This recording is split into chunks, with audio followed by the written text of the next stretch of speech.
Loin d'un regard officiel, les responsables de l'Institut des jeunes aveugles IJA du Mali ont repris le chemin de l'école ce lundi 3 octobre 2022. Une école qui offre une pédagogie spéciale pour faciliter leur apprentissage. Les élèves de l'INAM ont besoin d'une attention particulière des parents et des encadreurs pour réussir leur cursus scolaire. Le reportage, Brima Soroba, Zakaria Oumar Kita.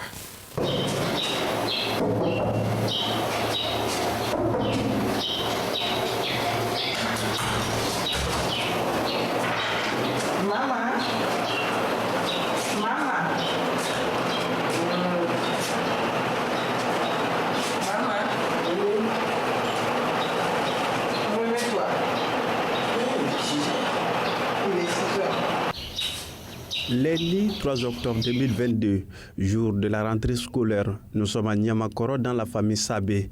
Il est 6h moins 5 minutes. Et le moment est choisi pour les parents de cet élève pour procéder au dernier réglage. J'assiste mon enfant comme ça tous les jours. Chaque matin, je l'amène à l'école. L'enfant a besoin d'être assisté, encadré. Voilà. Vu son handicap, donc il doit toujours être encadré. C'est un processus très méticuleux, mais très important pour Madame Sabé, Awa Sissoko. Cette maman très attentionnée veille au grain afin de mettre dans les meilleures conditions son fils, d'où cette profonde affection de sa maman. Chaque jour, je me lève à 6h et je vais m'apprêter pour aller à l'école. Bien, cet encadrement me permet de de comprendre, de bien étudier, de bien comprendre mes études. Quels sont ces objectifs? Mes objectifs de cette année. Je veux cette année, je veux être particulièrement concentré sur mes études, mes cours, et aussi apprendre plein de choses et passer en 9e année.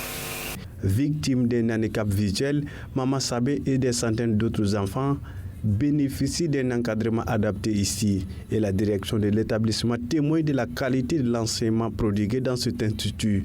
Un rendement obtenu en partie grâce à l'investissement humain des acteurs. RGA de Gao et il y a aussi les RGA au niveau de Ségou qui reçoivent des élèves en situation de handicap visuel.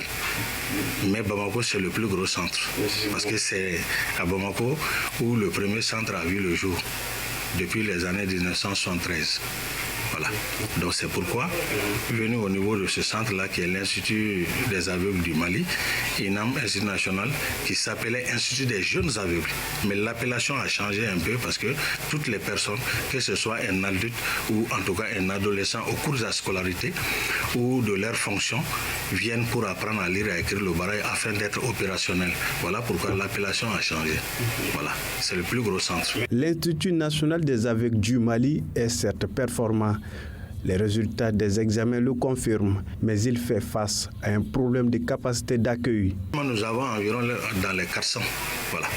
Quand nous considérons ceux qui sont au CDPE, le jardin d'enfants, le premier cycle, le second cycle, et le lycée et les instituts de formation des maîtres et des différentes facultés de l'université au Mali.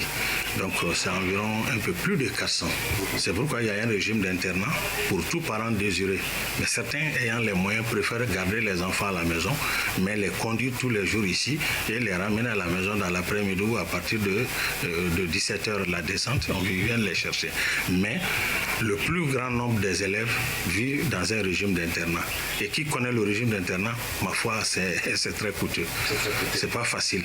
Environ 200 et quelques, sinon 300, qui mangent les 3 repas et qui passent la nuit, c'est un casse-tête. Mais on essaye de faire avec l'association mère, qui est l'Union malienne des aveugles, en application de son premier objectif, qui est l'éducation et la scolarisation de l'enfant aveugle et malvoyant en République du Mali.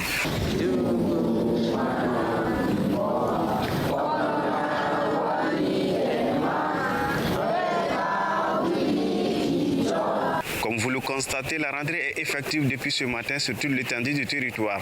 Les élèves de l'INAM souhaite une année apaisée pour une formation de qualité.